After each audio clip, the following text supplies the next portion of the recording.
Bonjour, le but de cette vidéo est de vous montrer comment créer un modèle de données pas à pas avec ADI.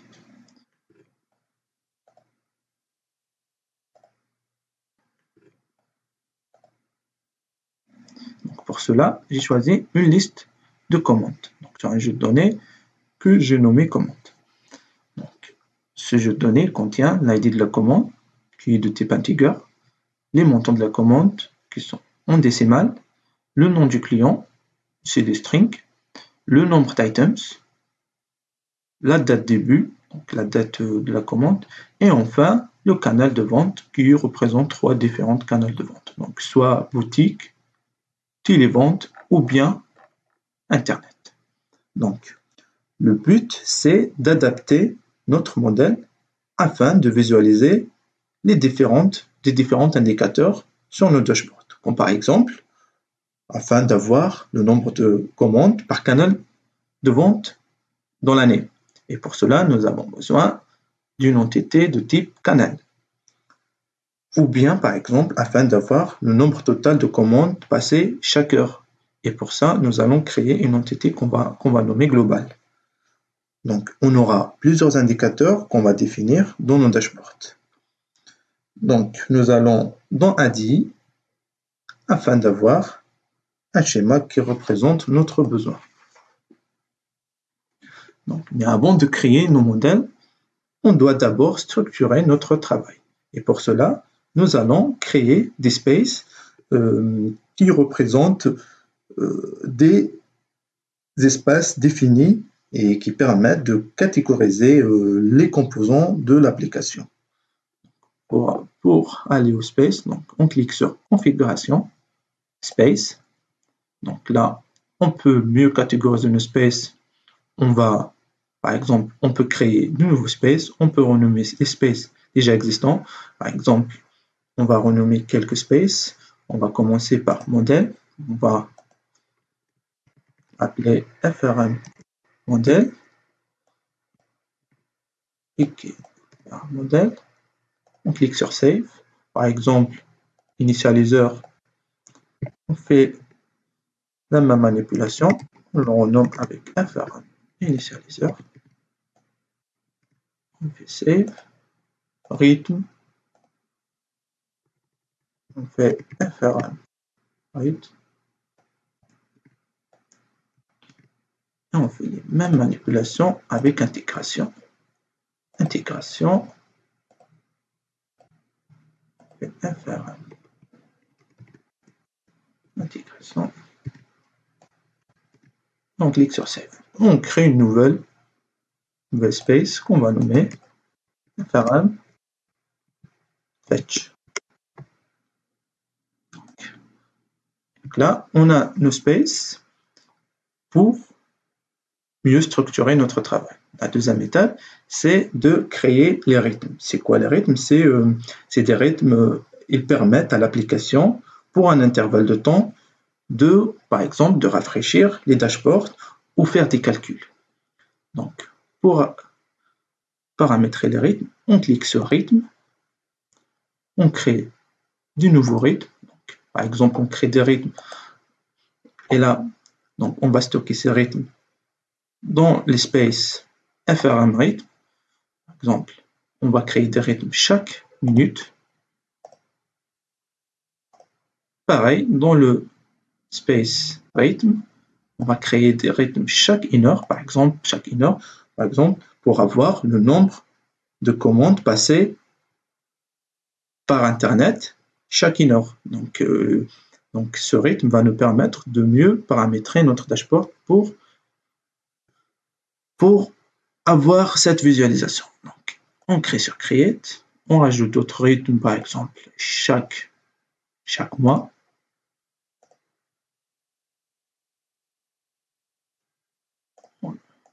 Enfin, on va rajouter le dernier qui est chaque année. On le met dans le space rythme. Voilà. Donc, on peut créer plusieurs rythmes selon notre besoin. Donc, et enfin, nous allons dans la fonctionnalité entité pour créer nos entités. Donc, pour notre besoin, nous avons besoin de 3 différentes entités. l'entité globale. Le but, c'est pour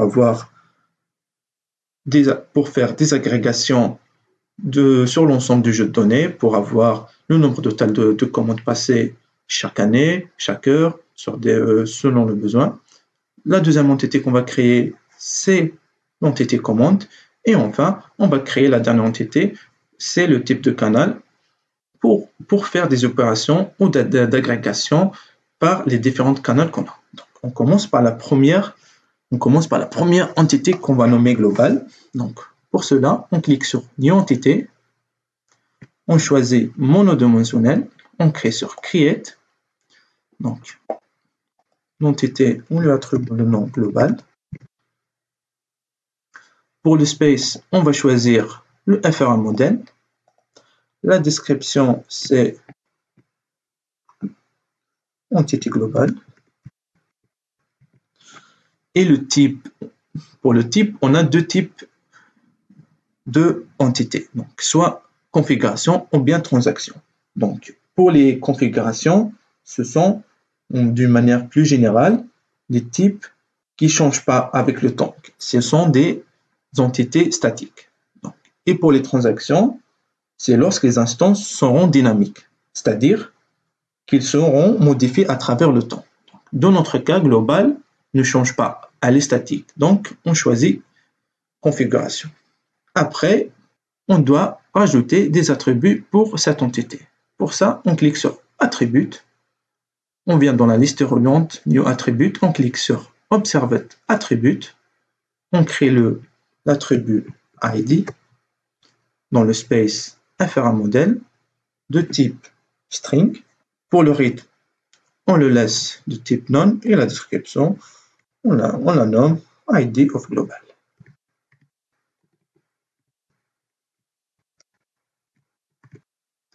On clique sur Done pour valider. Et bien évidemment, on doit identifier cette entité avec sa clé. Et pour cela, on clique sur Key, on clique sur New Key, on lui attribue le nom Key global. On rajoute l'attribut avec lequel on va l'identifier et c'est l'ID. Donc on clique sur Done, on clique sur Done une deuxième fois, enfin on clique sur Save. Donc là, nous avons créé l'entité globale. La deuxième entité qu'on va créer, c'est l'entité commande. Donc, c'est les mêmes manipulations. On crée sur New Entité, monodimensionnel. On lui attribue le nom commande. On choisit notre space qui est FRA modèle. Pour la description, on lui donne le nom commande en cours. Et pour cette entité, on choisit transaction car nos commandes changent à travers le temps. Donc, ils ne sont pas statiques. On a une date début et on va spécifier une date de fin de nos commandes. Donc, on a les données changent à travers le temps. Donc, elle est de type transaction. Donc, on va rajouter les attributs de cette entité. C'est pareil, on clique sur la liste reliante New Attribute, Observed Attribute. Le premier attribut qu'on va créer, c'est l'ID de la commande. Il est de type integer, comme ici dans la base que je vous ai montré. On le laisse dans le FRA modèle. Il est de type integer. Le rythme, on le laisse non. Et la description, on le nomme ID commande. On clique sur Done.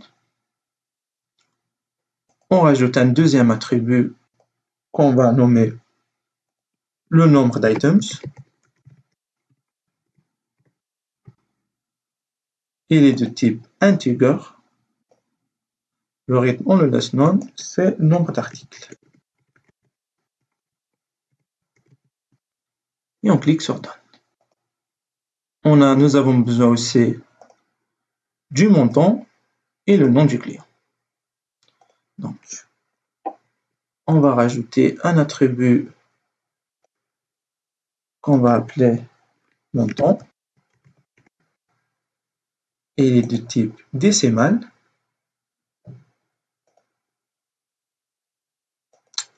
Dans la description, c'est le montant total.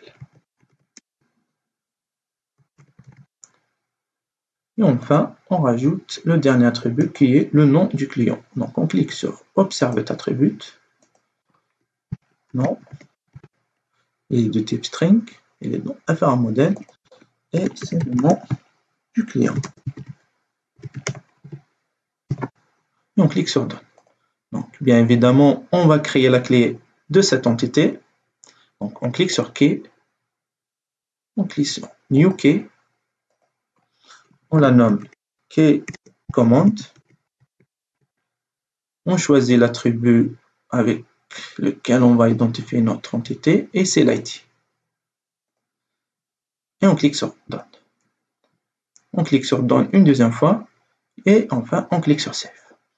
Donc, on a créé les deux entités globales et command. Il nous reste la dernière entité qui est le type de canal. Donc, on clique sur New Entité. C'est de type monodimensionnel. On la nomme type de canal. On choisit le space FR modèle, canal de vente. Et elle est de type configuration car elle ne change pas à travers le temps. Donc là, on va ajouter. On rajoute l'attribut ou l'identifiant de cette entité. Donc on clique sur Observed Attribute. On rajoute l'attribut type canal.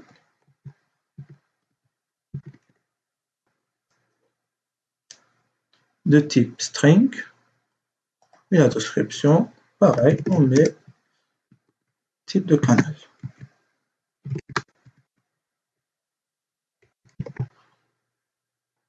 Et on clique sur Done. Et enfin, on va identifier cette entité avec son identifiant. Donc, on crée une clé et on la nomme qui est canal. On choisit notre attribut type de canal, c'est l'identifiant de cette entité. On clique sur Done, on clique sur Done une deuxième fois et enfin on clique sur Save. Donc, nous avons créé les trois entités qui répondent parfaitement à notre besoin. Ce qu'il nous reste à faire, c'est de créer les relations entre ces entités. Donc, ceci va permettre de créer des listes d'objets lors de création de dashboard. Pour cela, on clique sur le stylo dans l'entité commande. On clique sur Attribute. Et là, actuellement, on veut créer une relation entre commande et l'entité globale. Pour ça, donc, on vient dans la liste des redondantes et on choisit Observed Relation, qui est dans la deuxième dans la liste des redondantes. Donc, on clique sur Observed Relation. La relation, on va la nommer R global, toujours dans l'espace FR modèle. La reverse name, ce qui veut dire le sens inverse, donc c'est-à-dire si on vient de global vers commande, cette relation, on peut la nommer R commande. Et dans la description, on va dire relation entre les entités globales et commande. Donc là, il ne reste qu'à ajouter l'entité qu'on veut mettre en relation. Donc pour cela, on crée sur Add entité, on choisit global. Donc on est dans l'entité commande. Donc on choisit global pour créer la relation R global. On clique sur Done. Donc là, nous avons créé une relation entre commande et global. On clique se redonne une deuxième fois. Et nous avons la première relation qui est ajoutée ici dans le tableau R global, qui part de commande à global. Donc, on clique sur Save. On refait les mêmes manipulations pour créer une relation entre les commandes et le type de canal. Pour ça, on clique sur ce stylo, sur l'action. On vient dans Attributes. On clique sur New Observed Relation. On la nomme R canal de vente.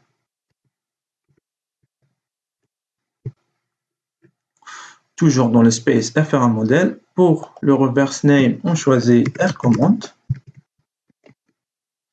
Dans la description, on va nommer ça relation entre les entités canal de vente commande. On ajoute l'entité type de canal, on clique sur Done et on clique sur Done une deuxième fois pour valider. Donc, voilà, donc dans la relation qu'on a créée, elle est ajoutée dans le tableau de commande. Donc, on a deux types de relations. Une relation de commande avec global et une relation de commande avec canal de vente. On clique sur Save. Donc, pour visualiser tout ce qu'on a fait et comment avoir notre diagramme, on clique sur Diagramme et on a notre modèle qui a été créé avec une commande, un type de canal et l'entité globale. Donc, et on a une relation qui part de commande vers le global et une commande R canal de vente vers le type de canal. Donc là, vous savez comment créer un modèle donné avec ADI. Le reste de notre tutoriel, c'est de vous montrer comment intégrer les données dans ADI avec des connecteurs et des routes d'intégration.